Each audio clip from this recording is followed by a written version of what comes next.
This happened back in early 2015. I was a 19-year-old guy living in a rather bad area of Portland. Even though there were occasionally some belligerent homeless people and drug addicts, occasional violent muggings, the city felt very safe, even at night.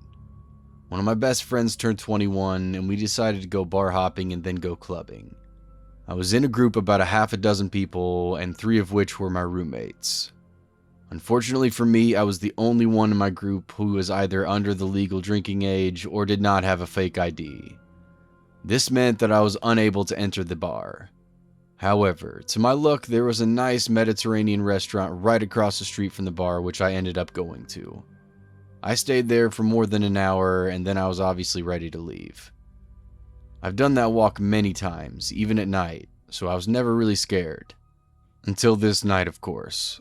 From my apartment, my roommates took an Uber to the bar.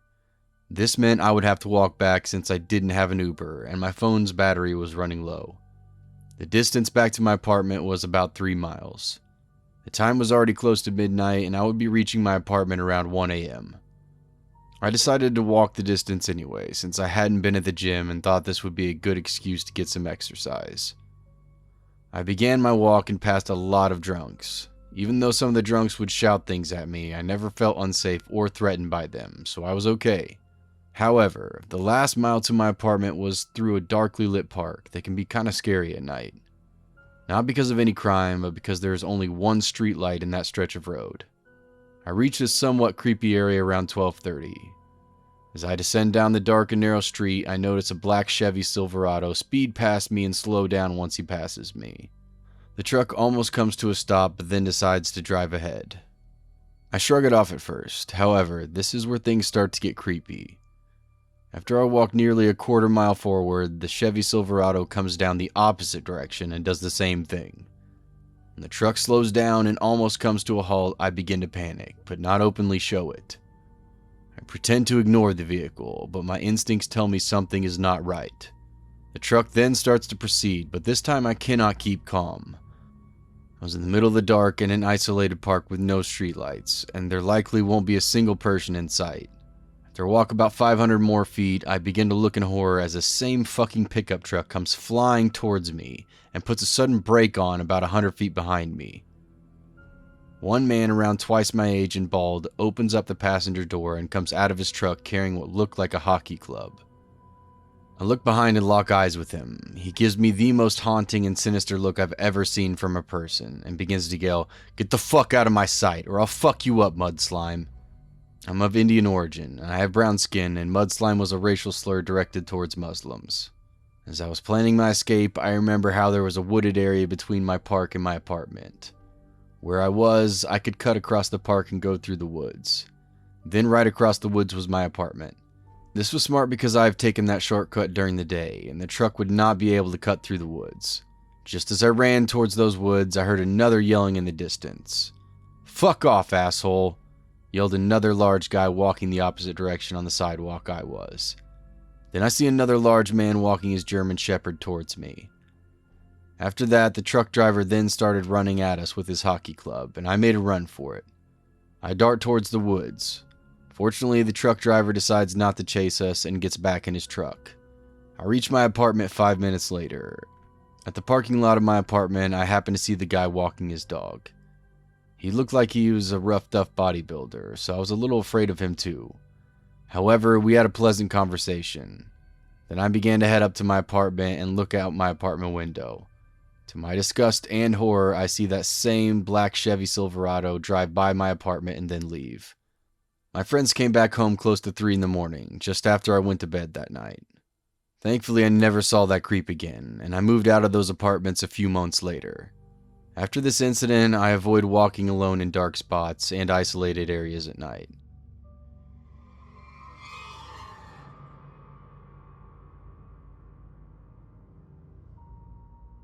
In 2010, I was driving from New Orleans, Louisiana to Eugene, Oregon. It was just me, a 24-year-old female, and my 2-year-old pit bull in a 14-foot U-Haul truck with everything I owned crammed into the back, a fancy flip phone, and my printout of MapQuest directions.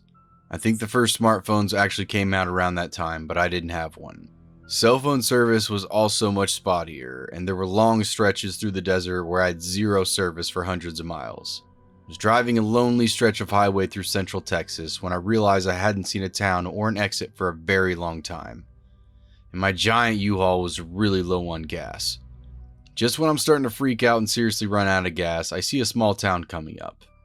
I pull into this town and it is tiny. I was so worried about other things that I never did pay attention to the name of the town, but there were only about 6 streets in this entire place. Go gas up and I'm ready to get back on the road. Except I cannot for the life of me find my way back to the highway. I circle the town about 4 times and start getting so frustrated because this is such a tiny town. How the fuck can I not find my way out? Can literally see the highway but can't get to it. I return to the gas station and ask for directions. Now when I got gas, I paid at the pump and never went in. When I enter for direction, there's a skinny, nondescript guy who has black hair hanging down in front of his eyes that looks like it could be used a good wash. He's not in particularly creepy, but a little rude. He never really met my eyes. He was looking down at a magazine. He gives me directions that don't sound right at all. He's telling me to take a road that will get me to the highway in about 17 miles. For a moment I'm dumbfounded, then I point out that I didn't drive that far to get from the highway into town, so why so far to get back to the highway? I can literally see it from the town. He is so casual, almost like I'm just an annoyance and can follow his directions or not. Why should he care? He gives me some explanation about the road curving that really doesn't make much sense. He still doesn't look at me. Just whatever, I gave you your directions, and he waved his hand in the direction of the door. When I got into the parking lot, my whole body started trembling violently and my heart started racing, seemingly for no reason. I get in the truck, and as soon as I put my key into the ignition, I burst into tears. I had the most terrible feeling that no matter how nonchalant he acted, this man had bad intentions, but I didn't know what. I knew right then and there was no way I was going to go follow his directions. Yet this was the only store in this little town, and short of knocking on doors, there was no one else to ask for directions. I decided I didn't give a shit if this town seemed like something dropped out of a Twilight Zone. I was going to drive around until I found my own way out, even if it took all damn night. Then a big red beater of a pickup truck, as much rust as metal, pulls up with the quintessential Texan man. Huge, husky, and in a flannel and with work boots. Without even thinking about it, I jumped out of the truck and approached him quickly yet warily. Looking into his eyes, I saw a kind human being, or at least what I was hoping was. I asked him if he could please give me directions to the highway. I told him I knew it was silly, but I just couldn't seem to find my way back. He looked concerned as I was visibly upset.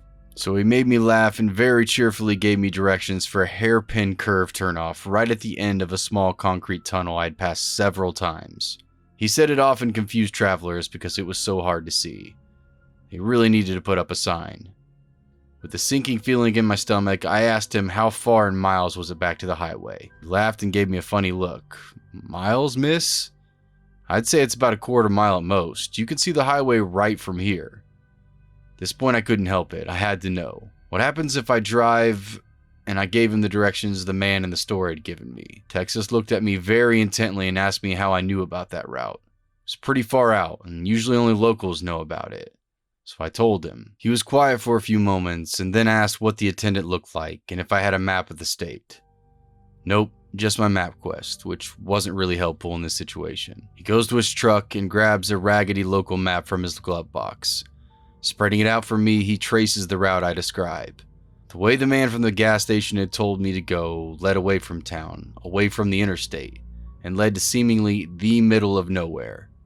Texas told me that the road did go about 17 miles, right before it dead-ended in the desert. I asked him what was out there, and he told me it was nothing but some junk cars and a few trailers and mobile homes, all owned by the same family. His family was known locally as the troublemakers, meth heads, and alcoholics. And these were the nice things townspeople had to say about them. And erstwhile, the clerk was part of his family and lived down that road. I'll never forget the look in Texas's eyes as he told me this.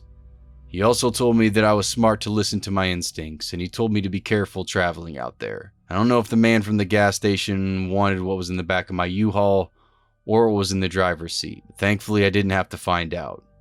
Oh, and I learned that sometimes angels look like ruddy-haired Texans with scruffy faces and rusted pickup trucks.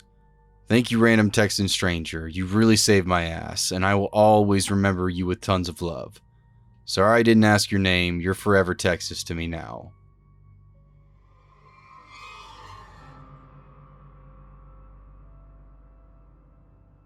Sometime in roughly 1993-1994 was the first time I heard about the lady in the woods. I was in 5th grade, hanging out with some other boys on the grade school grounds. Story is your typical ghost story. At Mel Park, a child went missing after a sighting of a ghost. More specifically, the ghost of a woman dressed in all white. They didn't know the name of the child, but claimed that it happened in 1987. Another boy chimed in. There was also an adult who went missing, the night after the sighting of the same ghost a few years later. In both cases, the sighting happened after the park closed. Well, after midnight. The park is nestled between neighborhoods. There must have been reports of people who have moved out of their homes after seeing the woman drift through the woods. There are other stories I heard in the years after that include witchcraft, satanic worshipping, kidnapping, murder, and the occult. The story gained more momentum when another boy in our class, a few months later, found a pentagram spray painted on a tree on a path near the park. We actually rode our bikes out to see it. It was definitely there.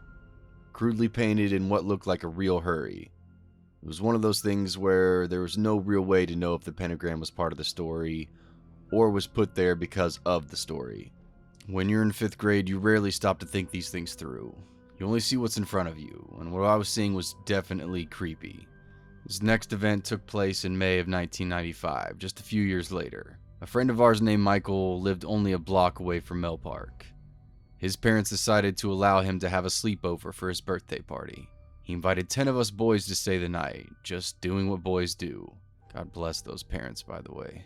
That night, you can imagine where this thing is headed. Michael knew all the Mel Park ghost stories. He lived the closest out of all of us and had a neighbor who gave him all kinds of crazy information, or at least he claimed. He rehashed a lot of stories we had heard, and even added a few more.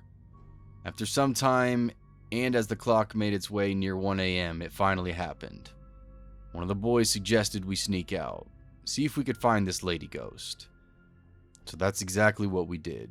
We all made it outside, quiet enough, and made our way to Mel Park. Once we made it to Mel Park, we broke up into groups. A few walked onto the overgrown Little League baseball field, and a few of us headed towards the playground equipment. Myself and others stayed in the parking lot nearest to Michael's house. Yes, we were little skittish ones. I wish I could give you all kinds of cool things we did, but in real life, it's really not that cool.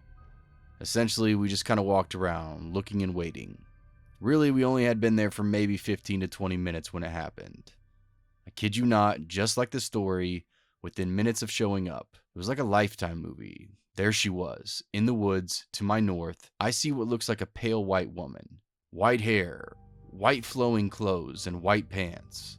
In the night, she looked to glow. It was literally the perfect example of what you think of as a ghost. I have never been so scared in my entire life. To this day, it is still the most terrifying moment I've ever been in, and that includes an automobile accident. Every one of us saw her, all 10 of us. She stuck out like a sore thumb. We jetted. We ran faster than any of us ever had ever before. All of us completely silent, moving at our fastest rate, towards Michael's home and safety. I can embellish here and tell you that she chased us, or that it made a move towards us.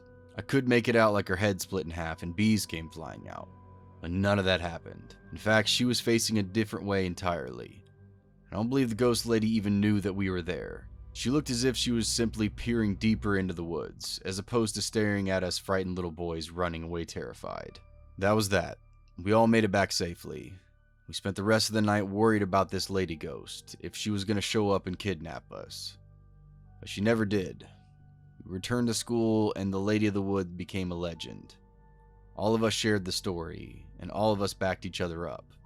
We even told one of our teachers, and she politely listened and then changed the subject. It was the coolest, most terrifying thing that had ever happened to us. And we had one of the best campfire ghost stories in history. So time passes like it always does. We move on from grade school to junior high, then graduating to high school.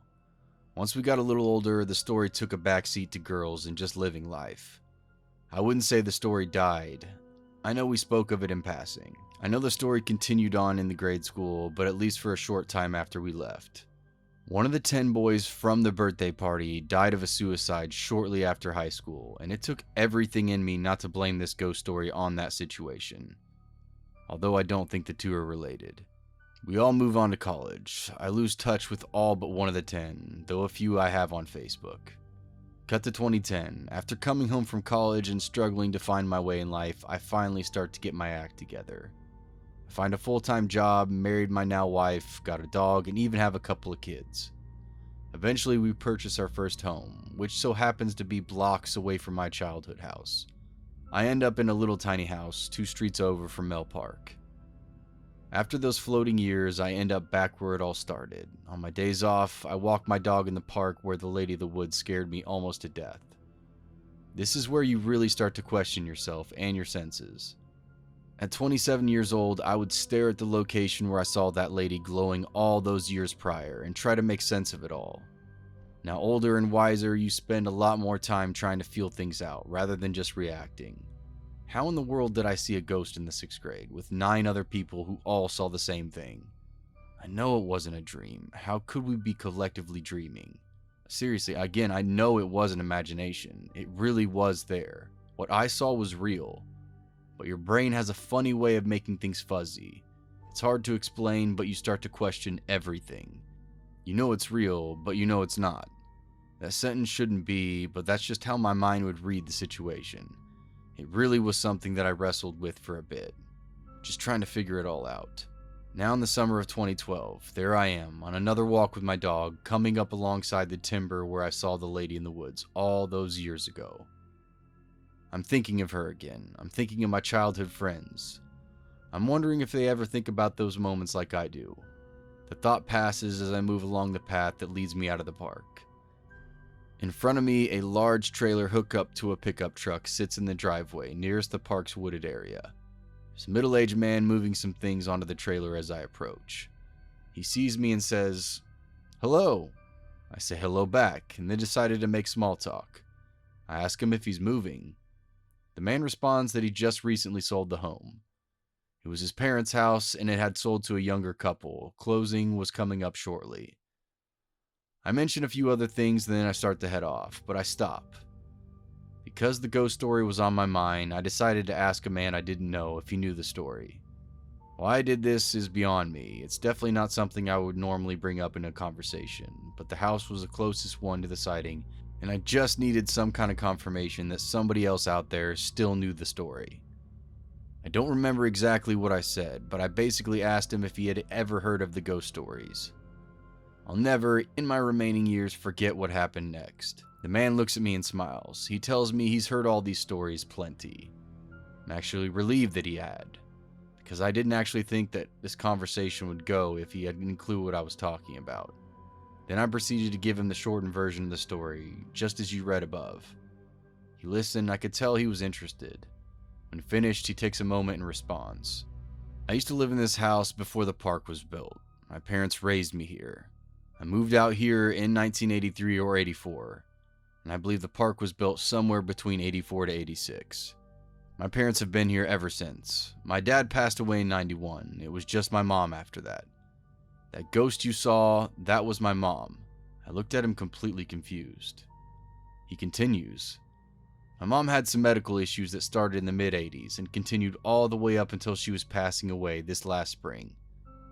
The medicine they had her on would cause her to sleepwalk. I can't even count the amount of times I've received calls in the middle of the night from the police department advising me that they had found my mother wandering in the park. I was told recently one of the neighbors moved out because they were tired of all the commotion. My sister lives in Texas. I could never get it through her thick skull that our mom needed to be moving up to assisted living. So this went on for years. I found out from some friends that she had become a ghost story to the park. You see, my mom had a favorite robe that was all white, and she always slept in the same pearl silk pajamas. Everything was white. She even had white gloves she would put on from time to time. I can only imagine what that would look like in the middle of the night. That lamp over there by the playground would light her up like a Christmas tree, so it was never hard for police to locate her. So you see, that ghost you saw, that was just my mom sleepwalking probably. I bet I even got a call that night. I'm speechless. The lady in the woods was real, but she wasn't a ghost. She wasn't a dream. She was simply a woman. She was this man's mother, lonely and suffering from some medical condition that had her wandering in the woods at night. I only wish I knew more. I never saw that man again. The new couple moved in, probably oblivious to the ghost story its previous occupant had created. So I wonder, does her legend live on? Is there some 5th graders out right now hearing the story for the first time of the lady in the woods? How she appears and kidnaps children? How there's a witch who murders those who sees her in the middle of the night? It's now 2021 and I've moved from that tiny house into a bigger house in a new city. I no longer visit Mel Park. I never did learn that lady's name, and I always kick myself for not asking the man more questions. The thing that I find so interesting is how can a story become what it is? How can one event become so impactful on individuals like it did me? I still think of that lady all the time. A story rolls out that seems impossible.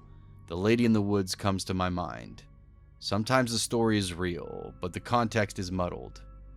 The single event impacted my approach to everything. I listen, I take in all the story I can. Even if it seems impossible, I hold my tongue. Maybe it is impossible, or maybe it's just being interpreted wrong.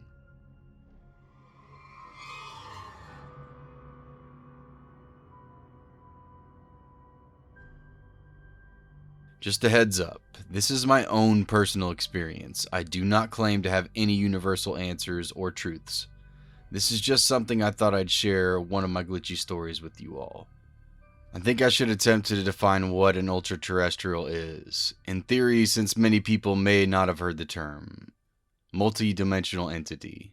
Similar to the idea of an external soul, not bound to space and time or to the physical plane which humans currently inhabit. The extent of ultra-terrestrial behaviors and motives are unknown, but they are likely diverse, just as any other intelligent life forms are, so they do not function as a perfect collective. The first time I believe I encountered an ultra-terrestrial was in 2013 when I was extremely sick. I was at home dealing with very serious disease that kills 30% of its hosts. At the height of my sickness, I thought for sure I was going to die and was struggling to come to terms with it. I was in bed, sweating and finding it difficult to breathe and had shooting pains throughout my entire body. My heartbeat felt completely off, going from pounding to fluttering to skipping beats at random times.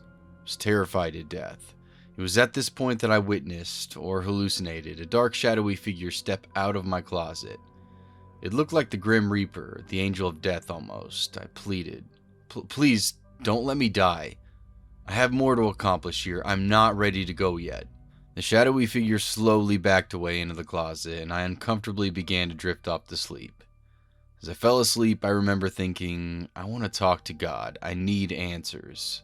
The next thing I remember is I had the most incredibly vivid dream, which at the time didn't seem like a dream at all. It seemed like I had been transported somewhere because I was completely lucid and fully aware. I was in an infinite space that was in the color tan. All around me was tan, like the color of sand. There's a gigantic woman floating in front of me, and I was about the size of one of her fingers. She's just floating there, amazingly beautiful. She had a flower dress and dark reddish hair. The first thing I said was, "Am I gonna die? What happens when I die?"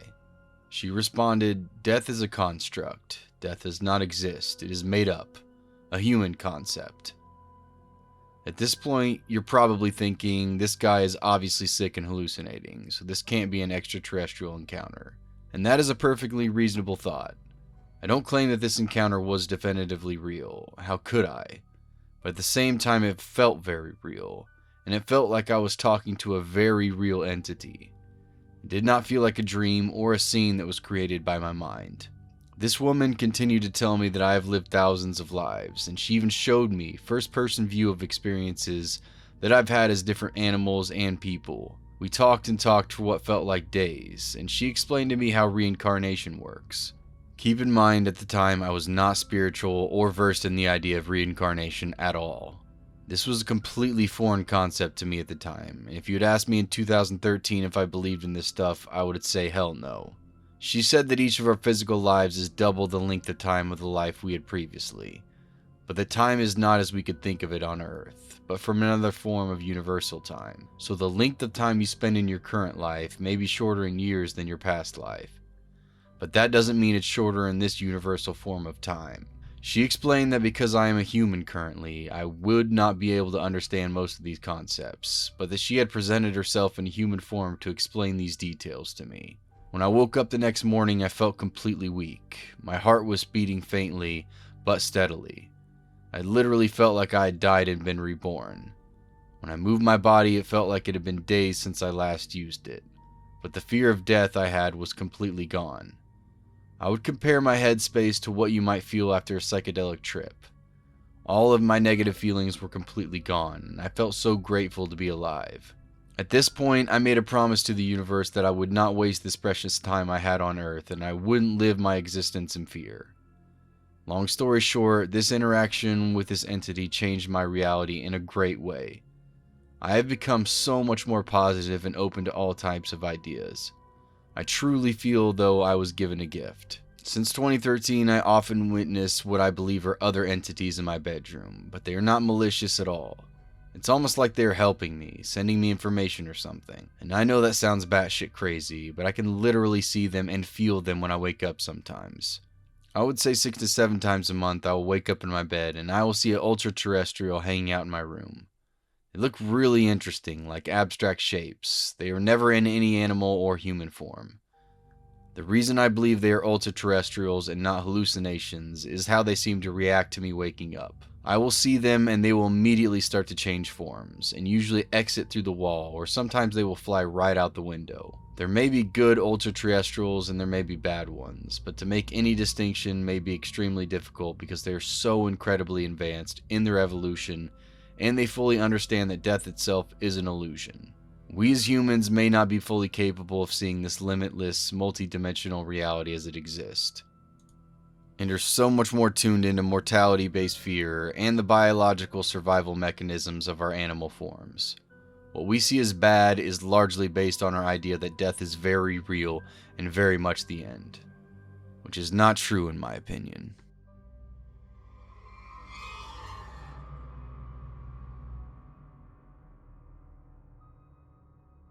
I apologize in advance since I'm not a good writer, but I'll do my best to share my experience. To paint a better picture, here is a description of myself at the time of this incident. 5'5" and a 26-year-old woman. Medium-length bleach blonde hair, curvy, around 175 pounds, wearing black high-waisted tights and a pink crop top. 3 years ago, I was walking home late at night from one of my friend's house. It was dark, and at the time, I lived in a rough part of a large city. I've had many sketchy situations that I've gotten myself out of, so I guess I felt sort of invincible, like nothing truly scary could happen to me. When I walk alone, I always stay very alert and aware of my surroundings, for my own safety just in case. About halfway home and roughly 10 minutes to my apartment, I noticed a van started following me. I was used to this since in my city it's very common for a young woman in a rough area to get propositioned for sex. It's embarrassing how desensitized to this I was. I did my usual, cross the road so I wouldn't be walking beside the traffic heading in the other direction. I wasn't scared, just annoyed. The van then turned down the side street, then back onto the road I was on and pulled up to me. At this point, I still wasn't scared. Again, this has happened so many times that it never mattered if I was wearing something that showed more skin, or if I was just wearing a winter coat zipped up from below my chin all the way down to my ankles. That area is just notorious for that type of activity. I decided to be firm and told the person sternly, "I'm not interested." I noticed there were 2 men in the van. They looked almost identical and they have been twins or brothers. Both men had a very, very dark complexion and dark eyes and short dark hair. The van didn't move. I was super annoyed and crossed the road again to get away. At this point, I figured this would be enough for them to stop following me. They still didn't. They kept circling back every time I crossed the road. I've never had to put that much effort into getting a horny pervert to leave me alone, so this is when I started feeling unsafe. They zipped by me at the speed of traffic was flowing in, and I yelled for them to fuck off. I thought it finally worked. It had been 3 minutes and I hadn't seen the van, so I thought I was in the clear. Just in case, I pulled my phone out and I was getting ready to call my sister that I lived with. Just then, the van pulled up and very quickly, before I could even blink, one of the men jumped out of the van, opened the back door, and approached me quickly in an aggressive manner, as if he was about to scoop me up and throw me into the vehicle. The traffic in that area is very inconsistent. He was dead, and I imagined that this is what they were waiting for. Just as the man was about to place his hands on me, I tilted my phone and said, "You're being filmed in my live video chat. I gave my friends your license plate number, and the police have been notified." I was so scared, but I didn't let that show. I stayed as calm as I could. The man paused like he was considering if I was bluffing or telling the truth. So I tilted the phone more as if to give the fake audience a better look at him. He then jumped back into the van and they sped off.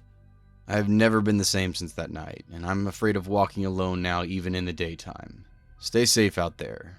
And to the two creeps in the van, let's not ever meet, and I hope karma finds you both soon.